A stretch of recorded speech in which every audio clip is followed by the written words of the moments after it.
어느덧 무화과가 풍부한 계절이지요. 갑자기 궁금해졌는데요. 여러분은 이렇게 탐스러운 빛깔의 무화과를 어떻게 즐기실지. 저는요, 하루 종일 생으로 베어 무는 걸 제일 좋아하는데, 오늘은 피스타치오랑 아몬드 가루가 가득 포함된 무화과 케이크 구워보려고 하거든요. 안녕하세요. 오늘도 독일 빵고문에 찾아주셨네요. 반갑습니다.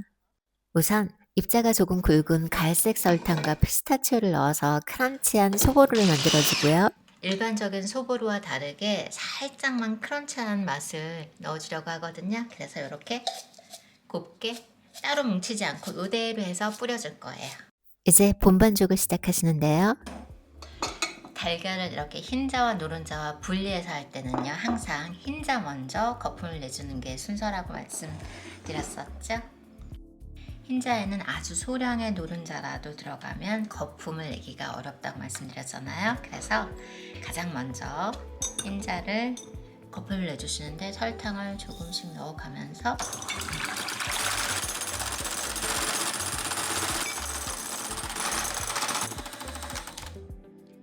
이번에는 달걀 노른자를 설탕을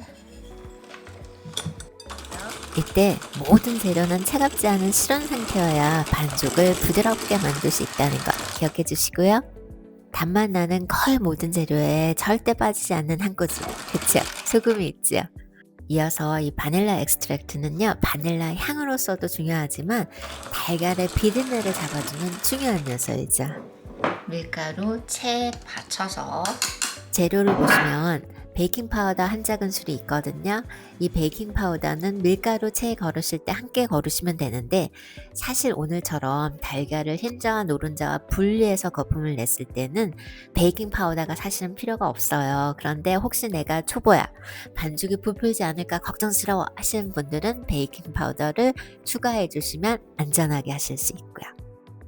모든 가루 재료를 다 넣고서 칼로 자르듯 조심스럽게 섞으면서 맨 마지막으로 달걀 흰자 거품 낸 것을 부분적으로 나눠가면서 섞잖아요. 그러면 생각보다 어렵지 않게 크리미한 부드러운 반죽을 얻어내실 수 있어요. 보세요.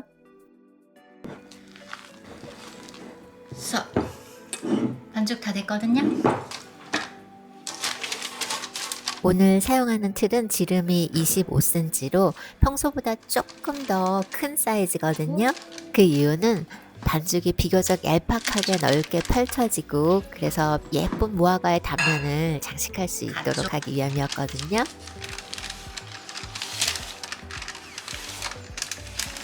가쪽을 다 채워준 다음에 안쪽도 채워주세요. 여기에다가요, 아까 스트로이젤 만들어 놓은 거 있잖아요. 이거를 고르게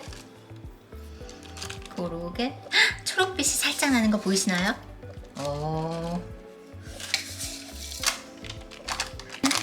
한쪽으로 놔두고요. 무화과 있잖아요. 얘네를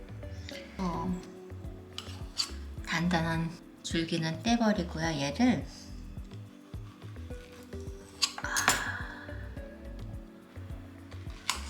반으로 잘라서 예쁘게 드러나는 붉은빛의 무화과 단면을 위쪽으로 하면서 지긋하게 반죽 속에 심어주세요.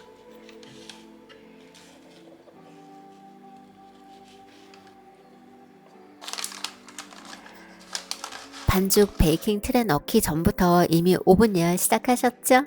180도로 맞춰준 다음에요, 40분 정도 구워줬어요.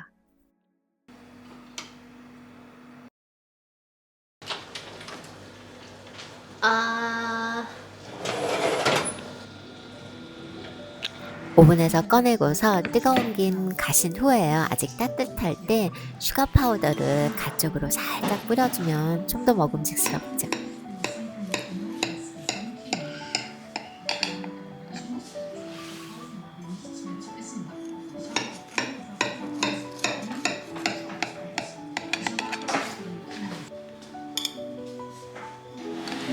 껍질째 갈린 아몬드가 만들어내는 텍스처 보이시나요?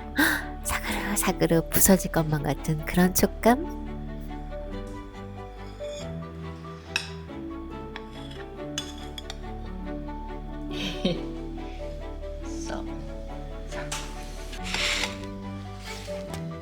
여기에다가 생크림 몇 방울 곁들이고 직접 만든 무화과 컴포트 섞어서 한번 드셔보셨나요?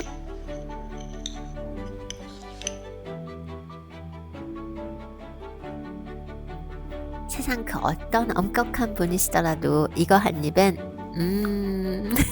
이런 게 행복이지 하시게 될 거라는 확인해 보셔야죠. 즐거운 시간 되시길 바라요. 안녕.